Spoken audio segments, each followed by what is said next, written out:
आपको क्या करना है, बिफोर स्टार्टिंग दिस चैप्टर आपको क्लास 11 थोड़ा सा रिवाइज करना है, जिसके अंदर basic concepts of organic chemistry, जिसके अंदर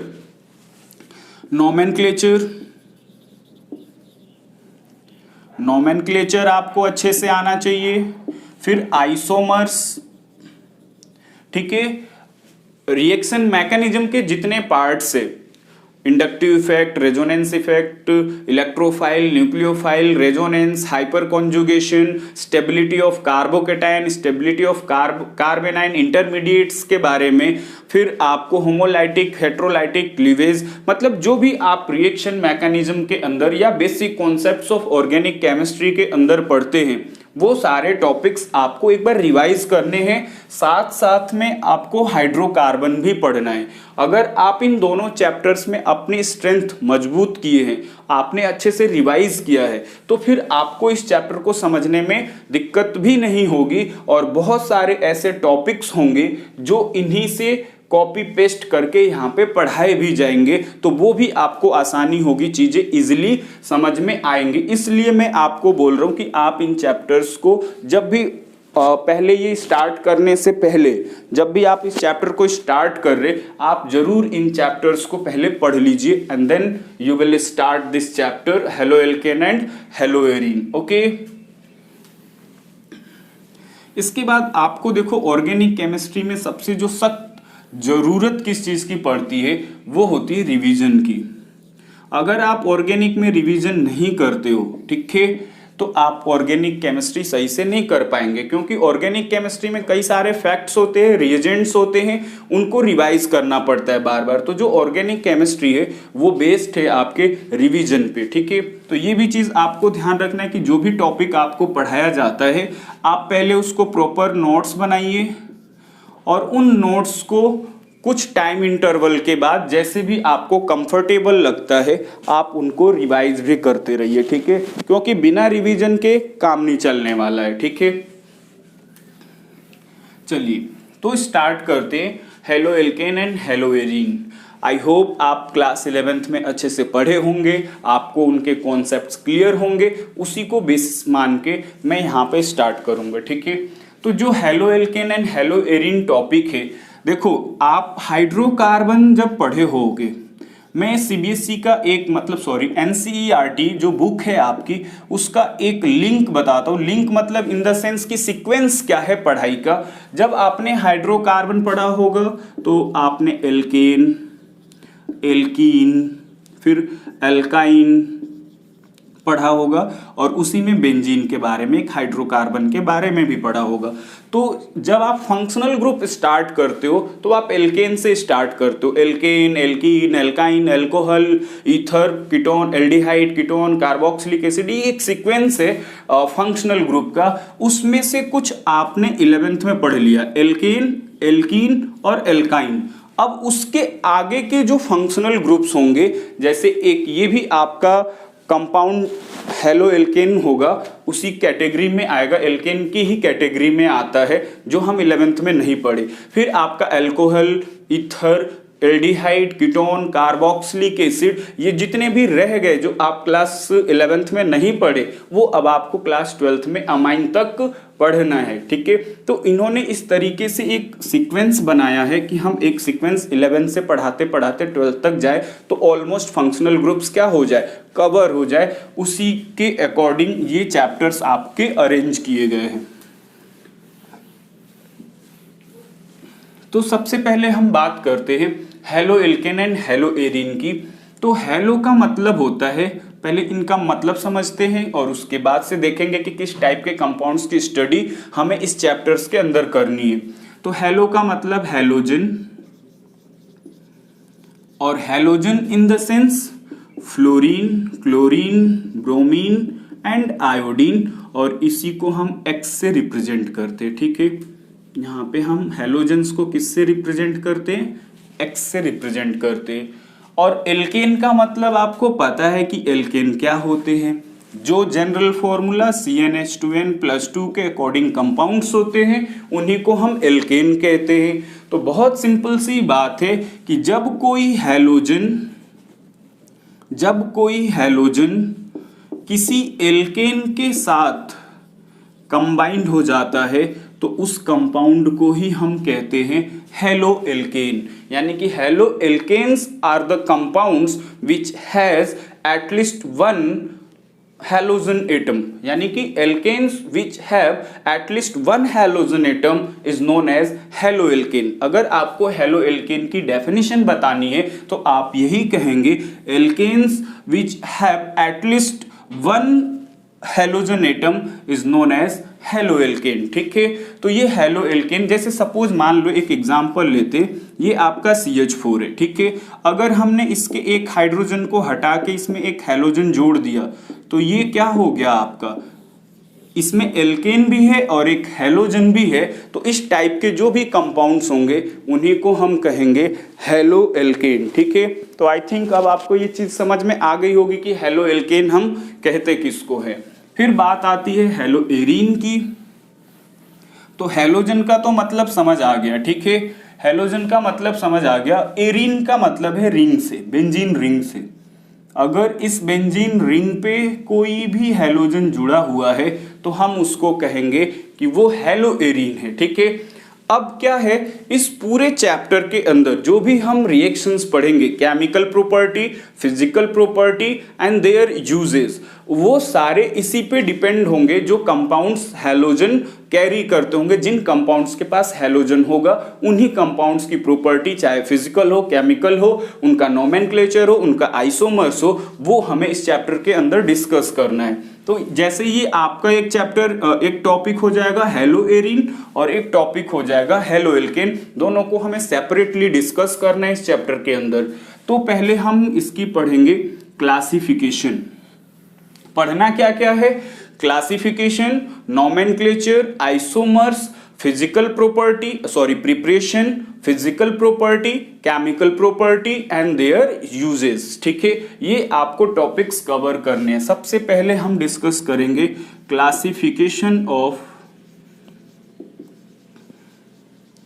halo alkane and hello arene. Classification of halo alkane and hello arene. देखिए एक चीज और मैं बताता हूं आपको, अगर आप हमारी सीक्वेंस को फॉलो करेंगे, ठीक है, तो आपको बोर्ड में अच्छे नंबर लाने से कोई नहीं रोक सकता है। आपको हम वही चीजें प्रोवाइड करेंगे जो कि आपके बोर्ड के लिए रिक्वायर्ड है और कॉन्सेप्ट्स को समझने के लिए रिक्वायर्ड है। ये नहीं कि हम फालतू की दुनिया भर की चीजें पढ़ा दें आपको और वो उसकी कोई रिक्वायरमेंट भी नहीं है, उसका कोई कॉन्सेप्ट में यूज भी नहीं है, बस इसलिए कि हमने इतना सारा पढ़ाया। वो जरूरी नहीं है। आपको जरूरी ये है कि उतना हम पढ़े जो हमारे लिए कॉन्सेप्ट्स भी क्लियर करे और हमारे पेपर में भी आए, इवन वो कॉम्पिटिटिव एग्जाम ही क्यों ना हो। दोनों के लिए, जो बोर्ड एग्जाम होगा और जो कॉम्पिटिटिव एग्जाम होगा, दोनों के लिए इंपॉर्टेंट है। ठीक है, दोनों को ही टारगेट में रख के हम डिस्कस करेंगे चीजों को। तो जो फर्स्ट क्लासिफिकेशन है that is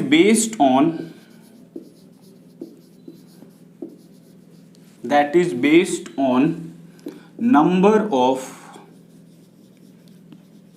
halogen atom present, कि किसी कंपाउंड के अंदर कितने हैलोजन एटम्स प्रेजेंट हैं, उसके बेसिस पे हमारी फर्स्ट क्लासिफिकेशन होगी कि कितने हैलोजन के एटम्स उसमें प्रेजेंट है। ठीक है, तो सबसे पहले हम इसमें डिस्कस करेंगे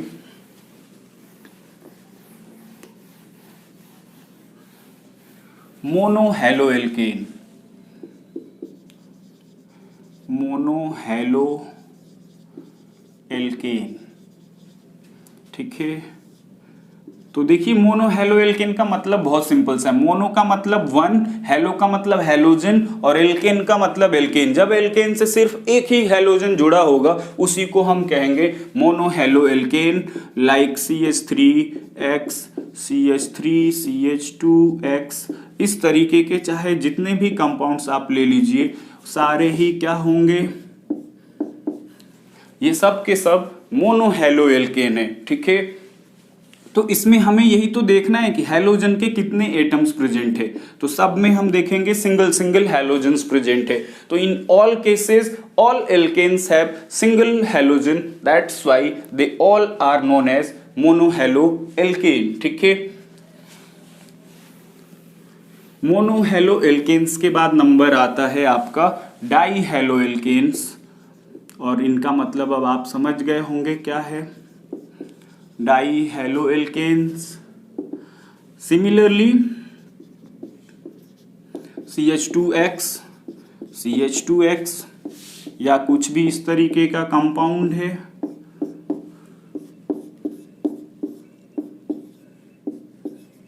इस तरीके के जो भी कंपाउंड्स होंगे, alkanes which contain two halogen atoms is known as dihaloalkane. I think is it clear?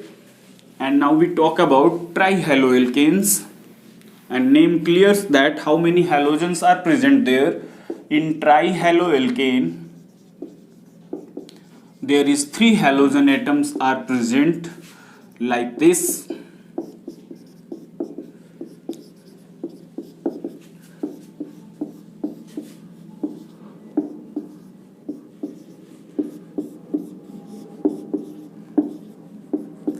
If you consider all these compounds, they are belongs from trihaloalkane because all have 3 halogen atoms. अगर हम इन compounds को देखते सबके अंदर 3 halogen से, तो हम कहेंगे ये ट्राइहेलोएल्केन से।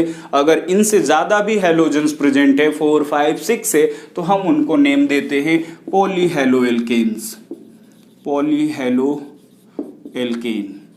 ठीक है, तो ये आपको ध्यान रखना है कि नंबर्स के बेसिस पे, इसी नंबर के बेसिस पे हेलोएरिन्स की भी कैटेगरी है। हेलोएरिन्स की कैटेगरी क्या है जरा देख लेते हैं एक बार। ये हेलोएल्केन्स की कैटेगरी थी, तो उसको भी हम लिखते हैं मोनोहेलोएरीन, डाइहेलोएरीन और ट्राइहेलोएरीन।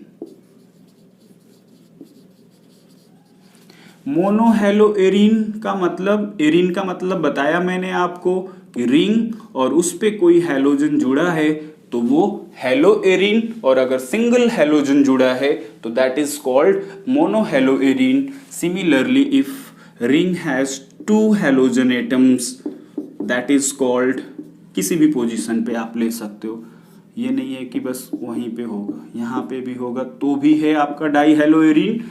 और अगर उस पे 3 हेलोजन एटम्स प्रेजेंट है, यहां मैं ड्रॉ करता हूं, if there is 3 halogen atoms they are known as trihaloarene. तो आई थिंक ये नंबर्स के बेसिस पे ये क्लासिफिकेशन थी, ये उतनी इंपॉर्टेंट नहीं है जितनी इंपॉर्टेंट नेक्स्ट क्लासिफिकेशन है। This classification based on the number of halogen atoms present in the compound. अब इसके बाद हमें जो डिस्कशन करना है वो करना है नेक्स्ट जो क्लासिफिकेशन है, इट वाज मोस्ट इंपॉर्टेंट। ठीक है, ये बहुत इंपॉर्टेंट है। Hybridization of carbon, hybridization of carbon where halogen atom attached. Hybridization of carbon where halogen atom attached, यानी कि जिस भी कार्बन पे हेलोजन अटैच्ड होगा उसकी हाइब्रिडाइजेशन क्या है, उसके बेसिस पे हम क्लासिफिकेशन करने वाले हैं। तो सबसे पहली बात तो देखो, मैंने आपको बोला कि बेसिक कॉन्सेप्ट्स ऑफ केमिस्ट्री आनी चाहिए, तो पहला कॉन्सेप्ट यहाँ पे हाइब्रिडाइजेशन यूज हो गया। हाइब्रिडाइजेशन जो होता है वो नंबर ऑफ सिग्मा बॉन्ड पे डिपेंड करता है। अगर कोई सिंगल बॉन्ड है तो उसमें सिग्मा बॉन्ड होगा, डबल बॉन्ड है 1 सिग्मा 1 पाई, ट्रिपल बॉन्ड है 1 सिग्मा 2 पाई। ठीक है, अगर किसी कार्बन पे 4 सिग्मा है तो हाइब्रिडाइजेशन sp3, 3 सिग्मा बॉन्ड है तो sp2 हाइब्रिडाइजेशन, और 2 सिग्मा बॉन्ड है तो हाइब्रिडाइजेशन sp होगी। ठीक है, तो यही हाइब्रिडाइजेशन हमें ऑर्गेनिक केमिस्ट्री के अंदर यूज करनी है। सिंगल बॉन्ड होगा तो वो सिग्मा बॉन्ड है, डबल बॉन्ड है 1 सिग्मा 1 पाई, ट्रिपल बॉन्ड 1 सिग्मा 2 पाई, और अगर 4 सिग्मा बॉन्ड्स कार्बन पे हैं तो उसकी हाइब्रिडाइजेशन sp3। अगर कार्बन पे 3 सिग्मा बॉन्ड है तो उसकी हाइब्रिडाइजेशन sp2। कार्बन पे अगर 2 सिग्मा बॉन्ड है तो उसकी हाइब्रिडाइजेशन sp होगी। ठीक है, तो चलिए चेक करते हैं हाइब्रिडाइजेशन के बेसिस पे। पहली क्लासिफिकेशन हम स्टार्ट करेंगे यहाँ पे sp3 हाइब्रिडाइजेशन।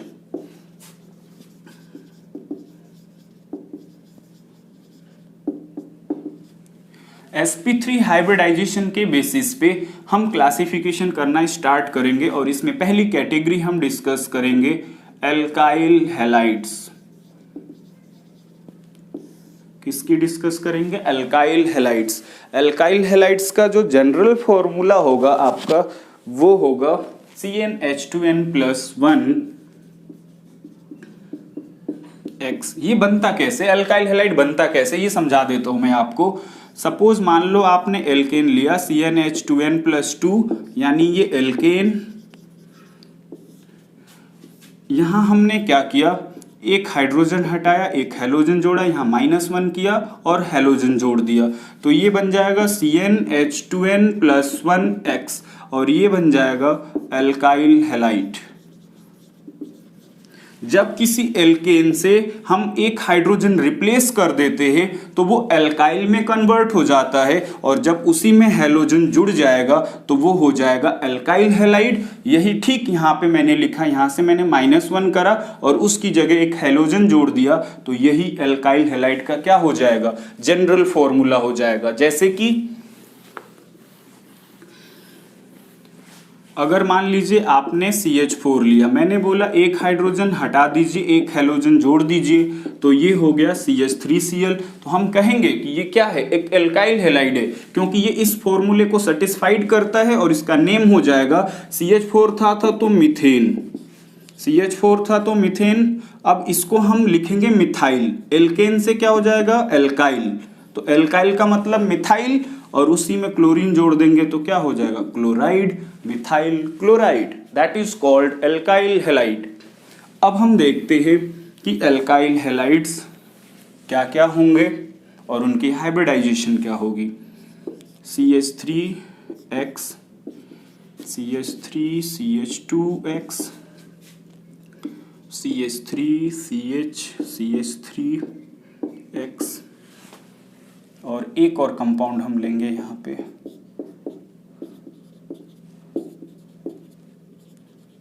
ठीक है। अब देखिए, जैसे सबसे पहले अगर आप इस कंपाउंड को देखोगे, ठीक है, तो यहाँ पे आप देखेंगे कि जो CH3 है, इस कार्बन पे ही हैलोजन जुड़ा हुआ है। ये जो हैलोजन जुड़ा है इसका स्ट्रक्चर ऐसे बना सकते हो आप, आपको पता भी होगा, इतनी बात तो आती ही होगी, इस तरीके से ऐसा ही होगा।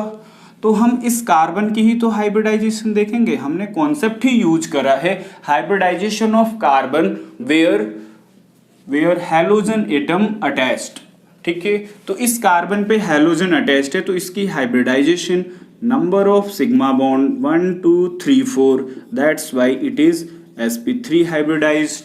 क्लियर है, आप चेक भी कर सकते हैं, यहाँ पे भी नंबर ऑफ सिग्मा बॉन्ड 1 2 और 2 हाइड्रोजन के, एक ऊपर एक नीचे, total 4 sigma bonds, again sp3 hybridized, 1 2 3 and 1 hydrogen, again sp3 hybridized, and here you look clearly this carbon is sp3 hybridized, no doubt। अब क्या है, एक चीज चेक करनी है, यहाँ पे डिग्री चेक करनी है। जिस कार्बन पे ये हैलोजन जुड़ा है वो कार्बन किसी और कार्बन से नहीं जुड़ा है, सिर्फ हाइड्रोजन से जुड़ा है। हमें कार्बन से देखना है, अगर वो कार्बन से जुड़ा होता तो हम उसकी डिग्री डिसाइड करते। यहाँ पे जो आपका कार्बन है वो सिर्फ हाइड्रोजन से जुड़ा है, तो हम कहेंगे इसकी डिग्री 0 डिग्री है। जिस कार्बन पे हैलोजन एटम अटैच्ड है उस कार्बन से डायरेक्टली 1 कार्बन अटैच्ड है, तो जितने नंबर ऑफ कार्बन अटैच्ड होंगे वही उसकी डिग्री होगी, यानी कि 1 डिग्री, और 1 डिग्री को हम कहते हैं primary alkyl halide, primary alkyl halide. यहाँ पे देख लीजिए कार्बन से कितने कार्बन डायरेक्टली जुड़े हैं, 2 कार्बन डायरेक्टली जुड़े हैं, तो 2 कार्बन डायरेक्टली जुड़े हैं तो इसको कहेंगे 2 डिग्री या सेकेंडरी अल्काइल हैलाइड। सेकेंडरी को SEC से भी रिप्रेजेंट करते, ठीक है। यहाँ पे देख लीजिए 1 2 3 कार्बन अटैच्ड है, 3 डिग्री, और इसी को टर्ट या टर्शियरी अल्काइल हैलाइड कहते हैं, टर्ट या टर्शियरी अल्काइल हैलाइड कहते हैं। तो आई थिंक आपको ये चीज समझ में आ गई होगी कि प्राइमरी, सेकेंडरी, टर्शियरी कैसे डिसाइड करते हैं। 1-2 एग्जाम्पल से समझा देता हूं मैं, जिसको क्लियर नहीं है, थोड़ा सा पॉज करके आराम से रिलैक्स होके देखेगा तो क्लियरली समझ में आएगा। ठीक है, जैसे मान लो मैंने आपको एक स्ट्रक्चर दिया और उसमें मैंने पूछ लिया कि चलिए इसकी डिग्री बताइए कि डिग्री क्या है। ठीक है, क्योंकि अगर ये चीज़ क्लियर नहीं होगी तो फिर आपको प्रॉब्लम होगी जब मैं आपको न्यूक्लियोफिलिक, इलेक्ट्रोफिलिक, सब्स्टिट्यूशन रिएक्शंस पढ़ाऊंगा, उस टाइम पे भी प्रॉब्लम होगी। सपोज जैसे मान लीजिए ये कुछ स्ट्रक्चर्स मैंने दे रखे हैं और हमने आपसे पूछ लिया कि कार्बन की डिग्री बतानी है कि कार्बन कौन से डिग्री का है इसमें, तो हम वही तो देखेंगे कि जिस कार्बन पे हैलोजन जुड़ा है वो कितने कार्बन से डायरेक्टली जुड़ा है। इस कार्बन पे आपका ब्रोमीन जुड़ा है तो ये कार्बन 1 कार्बन से 2 कार्बन से 2 कार्बन से जुड़ा है, that's why it is 2 degree और सेकेंडरी एल्काइल हैलाइड। ठीक है, and this one the carbon where the halogen is present 1 2 3 carbon से डायरेक्टली अटैच्ड है तो tertiary alkyl halide. And this one again 1 carbon directly attached carbon 2, तो ये 2 degree यानी कि सेकेंडरी एल्काइल हैलाइड होगा। तो आई थिंक डिग्री अब आपको समझ में आ गई होगी। इसके बाद हमें क्या करना है, इसी sp3 के अंदर ही कैटेगरी डिस्कस करनी है एलाइल हैलाइड की। एलाइल हैलाइड, तो चलिए देखते हैं कि एलाइल हैलाइड्स क्या होते हैं। एलाइल हैलाइड की जो कंडीशन है वो ये है कि 2 कार्बन के बीच में डबल बॉन्ड। ठीक है, ध्यान से समझना, पहले हमें 2 कार्बन के बीच में डबल बॉन्ड बनाना है और उससे डायरेक्टली अटैच्ड जो पहले कार्बन होंगे चाहे वो किसी भी साइड में हो, पहला अटैच्ड कार्बन एलाइलिक पोजीशन होता है और उस एलाइलिक पोजीशन पे अगर कोई हैलोजन जुड़ा है तो हम उस कंपाउंड को कहते हैं एलाइल हैलाइड। ठीक है, अब इस एलाइल हैलाइड के अंदर कार्बन की हाइब्रिडाइजेशन क्या है वो चेक कर लेते हैं। पहले वैलेंसी पूरी कर दीजिए, H2CH CH2, इतनी बात तो अंडरस्टूड होगी। अगर हम इस CH2 को इस तरीके से लिख ले तो आपके लिए ज़्यादा आसानी होगी। ठीक है, कार्बन की वैलेंसी 4, तो 4 करने के लिए हमने 2 हाइड्रोजन जोड़ दिए। नंबर ऑफ सिग्मा बॉन्ड 1 2 3 4 यानी कि sp3 हाइब्रिडाइजेशन। और ये एलाइलिक कार्बन सबसे जरूरी है समझना कि जिन 2 कार्बन के बीच में डबल बॉन्ड है, इस कार्बन से जो पहला कार्बन अटैच्ड होगा वही एलाइलिक होगा। जैसे मैं कुछ एग्जांपल्स में समझाता हूं, ठीक है, तो ज्यादा क्लियर होगा। जैसे सपोज मान लीजिए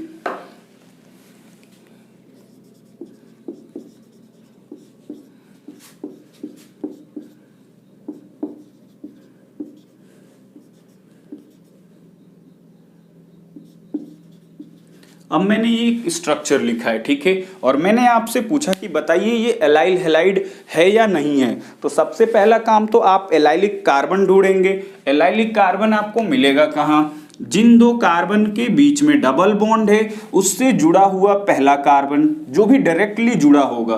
तो एक ये भी जुड़ा है, एक ये भी जुड़ा है, दोनों कार्बन जुड़े हैं। ठीक है, लेकिन इस वाले कार्बन पे हैलोजन भी जुड़ा है तो हम कहेंगे कि एलाइलिक पोजीशन पे हैलोजन जुड़ा है तो ये एलाइल हैलाइड होगा। अब इस कार्बन की हाइब्रिडाइजेशन भी sp3 होनी चाहिए। तो 1 सिग्मा 2 सिग्मा 3 सिग्मा और एक हाइड्रोजन का बॉन्ड होगा। तो कितने सिग्मा बॉन्ड्स हो गए, 4, और जब 4 सिग्मा बॉन्ड्स होते तो हाइब्रिडाइजेशन इस कार्बन की क्या होगी, sp3, और इस पे हैलोजन भी जुड़ा है, ये एलाइलिक पोजीशन भी है, तो हम कहेंगे कि ये आपका एलाइल हैलाइड है। ठीक है, जैसे एक चीज और इसमें एक एग्जांपल बता देता हूं मैं।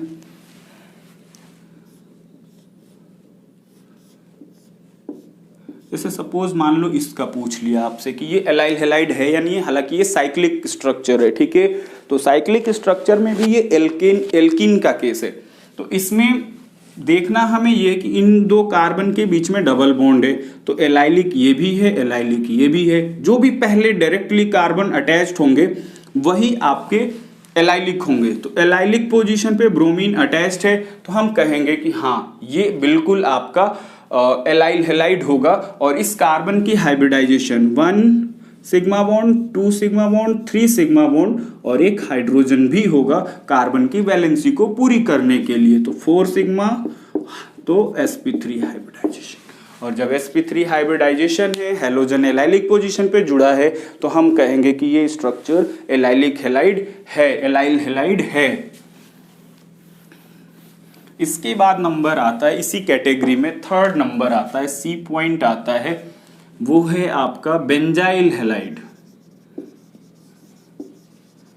तो ये सिंपल है, बेंजाइल हैलाइड बेंजीन रिंग पे किसी भी कार्बन पे, चाहे आप कोई सा भी कार्बन ले, दे ऑल आर इक्विवेलेंट, और किसी भी कार्बन पे अगर इस बेंजीन रिंग पे अगर कार्बन जुड़ता है, पहला कार्बन, ठीक है, किसी भी कार्बन पे जो भी पहला कार्बन अटैच्ड होगा उस कार्बन को हम कहते हैं बेंजाइलिक पोजीशन, और उस बेंजाइलिक पोजीशन पे अगर कोई हैलोजन जुड़ा है तो हम उसको कहते हैं बेंजाइल हैलाइड। आई थिंक अब आपको ये चीज क्लियर हो गई होगी कि बेंजाइल हैलाइड हम कहते किसको है।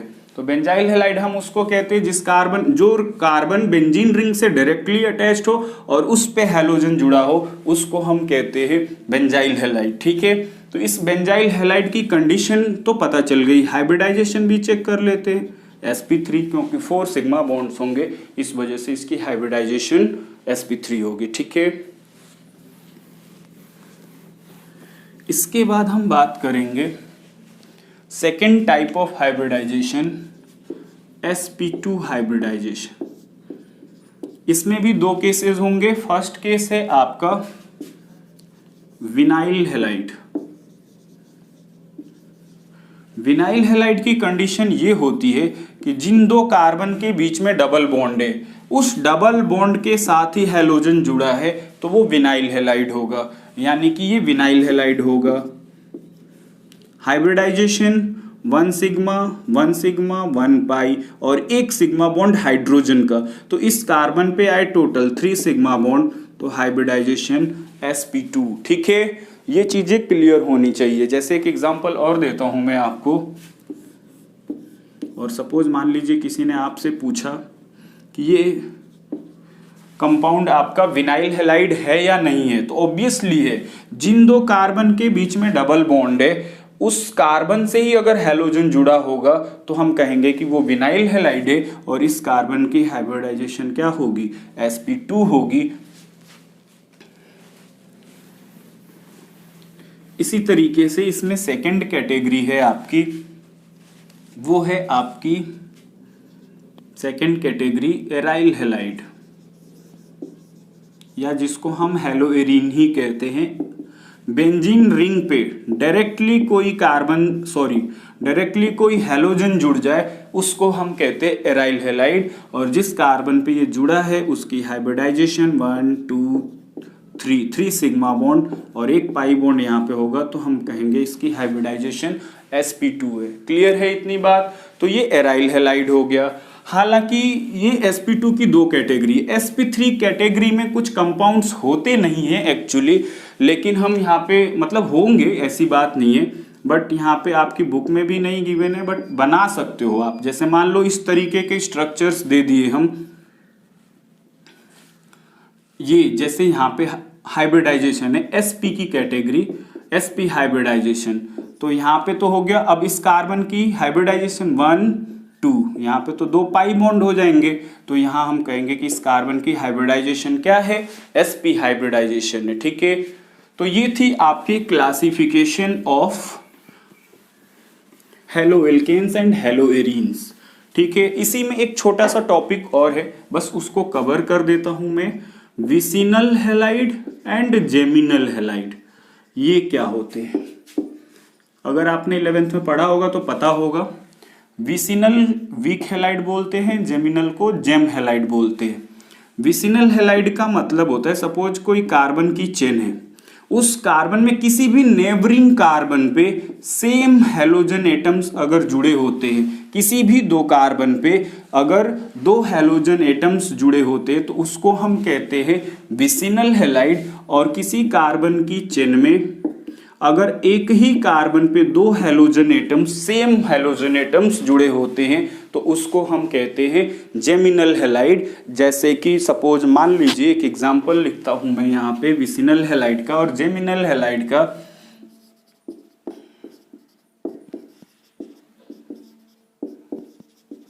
अगर आपसे किसी ने पूछा कि ये विसिनल हैलाइड है या जेमिनल हैलाइड है, तो ऑफ कोर्स आप कहेंगे कि दोनों नेबरिंग कार्बन पे सेम हैलोजन एटम्स जुड़े हैं, इसलिए ये वीक हैलाइड है। अगर ऐसा कुछ होता